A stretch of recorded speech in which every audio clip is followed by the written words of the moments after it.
Hello बच्चों, कैसे हो आप सब। बेटा हम बाल महाभारत कर रहे हैं, जिसका आज हम 12 लेसन पढ़ेंगे। कौन सा पाठ पढ़ेंगे बेटा? 12 पाठ पढ़ेंगे, जिस पाठ का नाम है इंद्रप्रस्थ। क्या नाम है बेटा? इंद्रप्रस्थ। देखो बेटा, पिछले लास्ट जो लेसन था उसमें हमने पढ़ा था कि पांडव किससे शादी कर लेते हैं? द्रौपदी से। ठीक है, राजा द्रुपद की जो बेटी होती है, जो उसका स्वयंवर होता है, उसमें अर्जुन से उसका विवाह होता है। ठीक है, उसके बाद बेटा ये खबर कि राजा द्रुपद की पुत्री का विवाह पांडवों से हो गया है, इसकी खबर हस्तिनापुर पहुंच जाती है और ये खबर विदुर देते हैं धृतराष्ट्र को।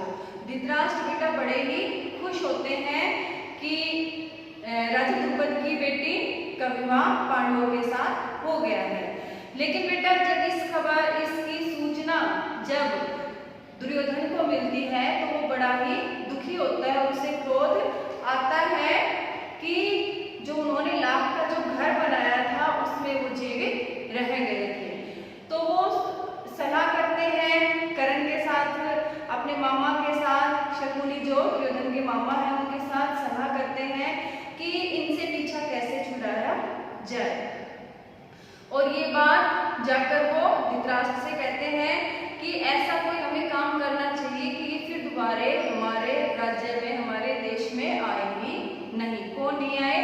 पांडव आए ना, कभी आए ना, मतलब हस्तिनापुर में। तो धृतराष्ट्र के दिमाग में भी ये बात बैठ गई, तो उन्होंने कहा कि बताओ बेटा हमें क्या करना चाहिए। तो कर्ण ने ना, इसने दुर्योधन ने कहा कि हम इनमें फूट डलवा सकते हैं।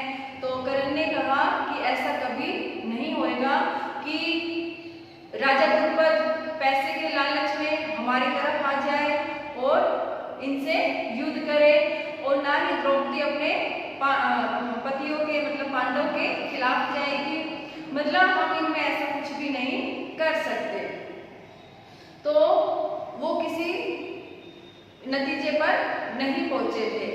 लेकिन जो मतलब दुर्योधन हमेशा ये चाहता था कि पांडव कभी हस्तिनापुर आए ही नहीं, और मैं उसको कुछ भी अपने राज्य में से कुछ भी हिस्सा उसको नहीं दूं, ये हमेशा वो सोचता था।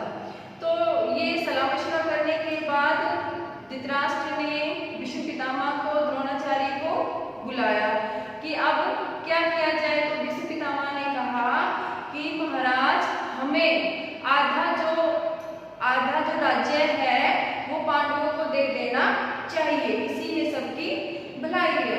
तो आचार्य द्रोणाचार्य ने भी यही सलाह दी कि हमें आधा राज्य पांडवों को दे देना चाहिए। लेकिन वहां पर कौन था? कर्ण बैठा हुआ था, दुर्योधन था। जब उन्होंने ये सब बातें सुनी तो वो सारे आग बबूला हो गए। तो दुर्योधन ने कहा मैं आधा राज्य क्या, मैं उनको एक सुई की नोक जो होती है उसके बराबर भी कुछ नहीं दूंगा। और कर्ण ने भी कहा कि हम उन्हें कुछ भी नहीं देंगे।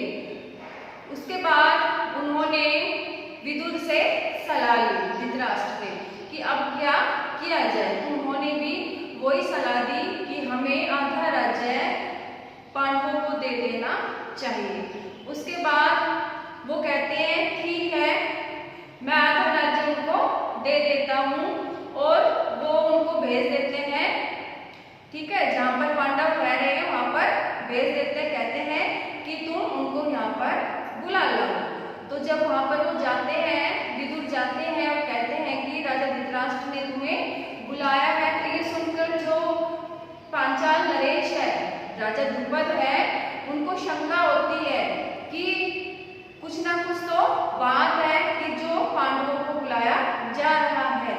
और कुंती से जब कहते हैं तो उनको भी शक होता है कि कुछ ना कुछ गड़बड़ जरूर है, मेरे पुत्रों के ऊपर फिर दोबारा आफत आने वाली है।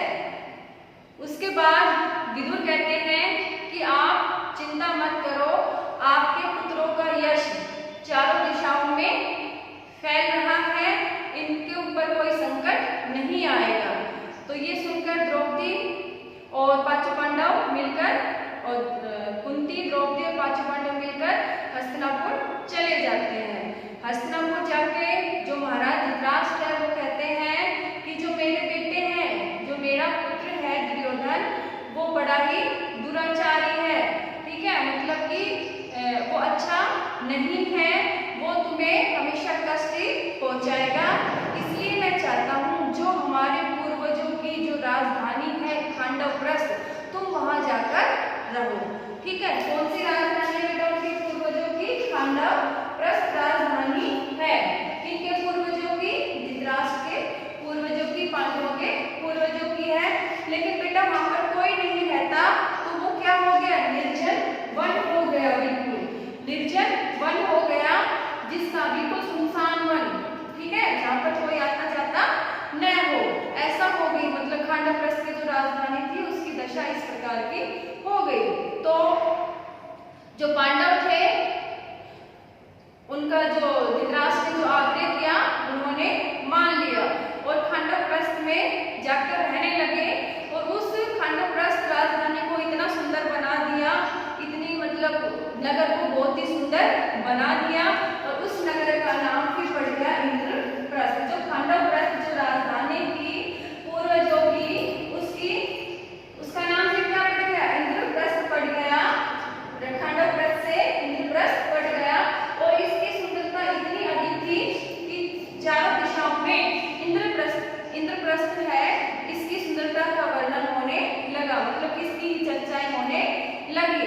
और यहाँ पर इंद्रप्रस्थ में कुंती के साथ पांडवों ने और द्रौपदी के साथ पांडवों ने 23 वर्ष राज्य किया, न्यायपूर्वक, न्याय के साथ उन्होंने वहां पर राज किया 23 वर्ष तक। कहाँ पर राज किया था बेटा? इंद्रप्रस्थ में। जो खांडवप्रस्थ था उसका नाम किसमें बदल गया बेटा? इंद्रप्रस्थ में बदल गया। खांडवप्रस्थ राजधानी थी, ठीक है, अब ये इंद्रप्रस्थ हो गया, ठीक है। और 23 वर्ष तक कुंती, द्रौपदी और पांचों पांडवों ने यहाँ पर 23 वर्ष तक न्यायपूर्वक राज किया था। इस लेसन में इतना ही बेटा, ठीक है। अगर इसमें से कुछ समझ में नहीं आए तो पूछ सकते हो। Thank you.